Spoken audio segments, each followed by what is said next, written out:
The packages were arriving like little promises, taped, addressed, and private, and she was opening every one of them. At first, it seemed like curiosity. By the time I found out what she was doing with the more expensive boxes, curiosity had become a slow, poisonous thing, a betrayal stitched through the veins of our small office, and I was the one left to untangle it. Hi, I'm Maya. I run content and operations at a mid-sized creative agency downtown. Today, I'm sharing a real story from our office. How a receptionist's casual habit of opening people's parcels turned into a theft ring, a moral mess, and a choice none of us expected to have to make. This is one of those stories that started with irritation and finished with consequences none of us were ready for. Our office was the kind that still got excited about mail. Not spammy corporate swag, the actual personal deliveries. A pair of sneakers somebody had been saving for, a camera lens someone used for weekend jobs, a bespoke skincare routine, a kid's birthday toy. We were 27 people who liked working together. The lobby desk was the unofficial town square where stories started. A, short for Andrea, though most of us called her A because it was easier and she liked that, was everyone's first impression. She had a bright voice, a perfectly scheduled smile, and an efficiency that made visitors think the place was bigger and more organized than it was. Receptionists are the office's face. Answer the phones, manage the calendar, receive and log mail. That's it, right? So when A started opening personal packages, at first it read as officious helpfulness. A box would arrive, the courier would be gone, and she'd be there, smiling, handing you the flaps like she were doing you a favor. Your parcel came, she'd chirp, and you'd shrug. Who wants the delay of an email? The problem was the tape was already torn. The inner packing sometimes rumpled, and you could see her fingerprints on tissue paper. It didn't feel like one of those glaring infractions, until it did. The first time it bothered me was when my colleague Sam opened his box of photography props and laughed about finding an extra pair of gloves missing. Weird, he said. I could swear I put them in. 2 weeks later, someone else was missing a wallet that was inside a parcel. The wallet turned up days later in a dumpster outside a neighboring building, empty. A pattern began to form across small, personal violations, then sharpen into something worse. When confronted, O would smile that same patient smile and say, I was just checking what's inside. I thought it might be perishable, or it looked like something that needed to be signed for. You people get upset over the smallest things. She had an answer for everything. She justified herself as if she were doing us all a favor, preventing damaged goods, clearing shipments, keeping the corridor tidy. No one liked being lectured, so some people laughed it off. Others told her to stop. A few more filed informal complaints with their managers. The company's official policy about personal mail was thin. The handout from HR read more like a suggestion than a rule. Personal packages should not be opened by staff. Report received items to their recipient. That was the line. But when we pointed at the line and asked HR to enforce it, HR shrugged and said they would monitor. Monitoring is not the same as action, especially in a small, friendly office where the receptionist had been there for years and was, for many, the glue. The escalation was almost cinematic. Overnight deliveries started to include items with obvious monetary value. High-end skincare sets, branded headphones, an indie designer's limited run jacket. O would open the box, and the box would be lighter when handed over. Someone noticed a missing lens cap. Another noticed tags torn off a new shirt. We tried the usual office tactics, leaving notes, asking politely, sending emails. A's reply was always the same, a breezy email saying she meant no harm. People package things badly, she wrote. I was just checking to avoid damaged goods. I didn't think anyone would mind. But the didn't think became didn't care. When more and more threads of the story started to point in one direction, the new shoes weren't lost. They were gone. Then a colleague, Priya, a soft-spoken project manager who rarely complained, stormed in one afternoon pale and shaking. Her parcel had been opened, a pair of headphones inside, and the headphones were gone. She had the receipt. She had the tracking pictures. She had everything HR asked for. That was the point where HR could no longer monitor. That was the point where we had to do something or become complicit in a culture of theft disguised as inquisitiveness. Promises of cameras and audits sounded good in theory, less fun in practice. We didn't want to weaponize CCTV footage or throw people into a television drama. Still, the office manager asked security to pull lobby footage on a few suspect deliveries. The footage showed what we already suspected: a receiving the packages, looking around as if to make sure no one was watching, tearing tape carefully, sliding items out as if weighing them in our hands, and then, sometimes, stuffing small items into her tote. I remember watching the footage with my colleague Jonah in a small conference room, the grainy video flickering on the screen. Our stomachs felt hollow. The thing about evidence is that it turns rumor into fact. When the camera shows her pausing, glancing down the hall like a lookout, and slipping a discreet item into her purse, the narrative becomes a crime scene. HR called A in for an interview. She looked like someone who had been caught with something sticky on their fingers, embarrassed, indignant, and desperate all at once. "It's not what it looks like," she said. "I was checking for damaged goods. If anything was missing, I would have returned it. I would never take from people." Her voice wavered. There's a difference between someone who shrugs off a boundary and someone who steals. At that point, the tape proved the latter. Most people who steal in offices are either opportunists or desperate. This was not a thrill-driven, rebellious theft spree. It was stealthy and repeated. When HR pressed, A's story crumbled like an overglued box. Her explanation shifted.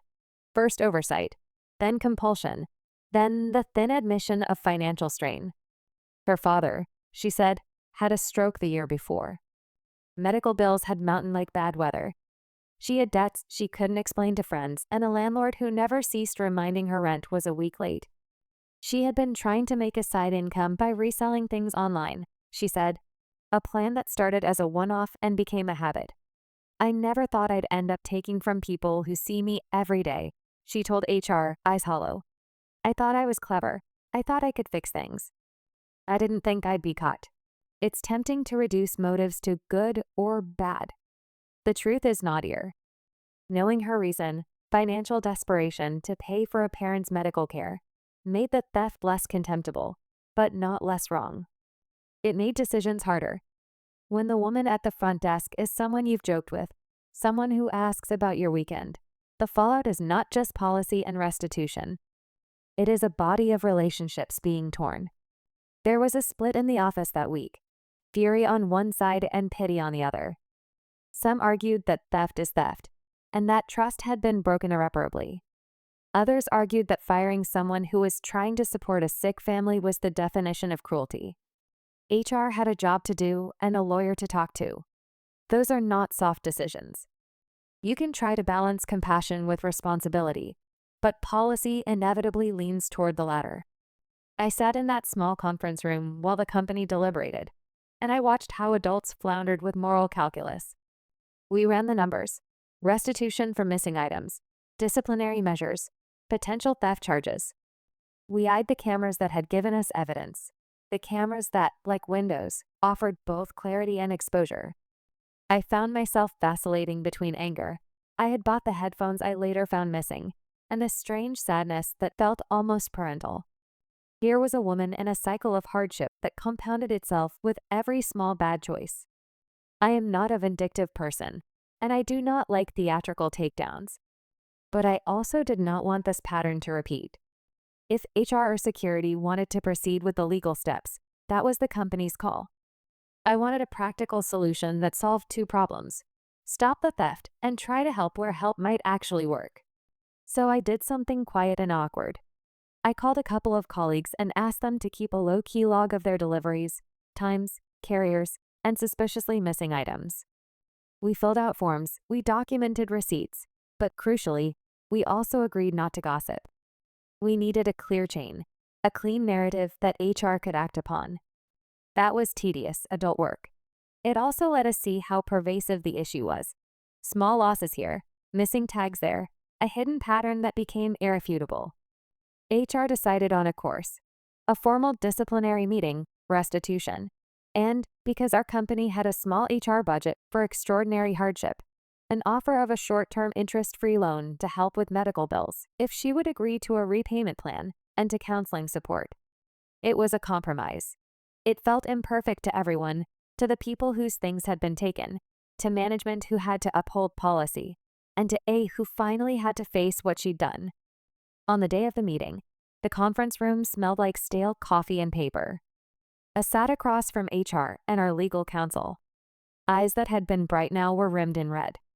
I watched her fold into herself as the head of operations read a list of items proven missing and asked for restitution. She agreed to the plan with a small, trembling voice. She apologized in a way that ages you.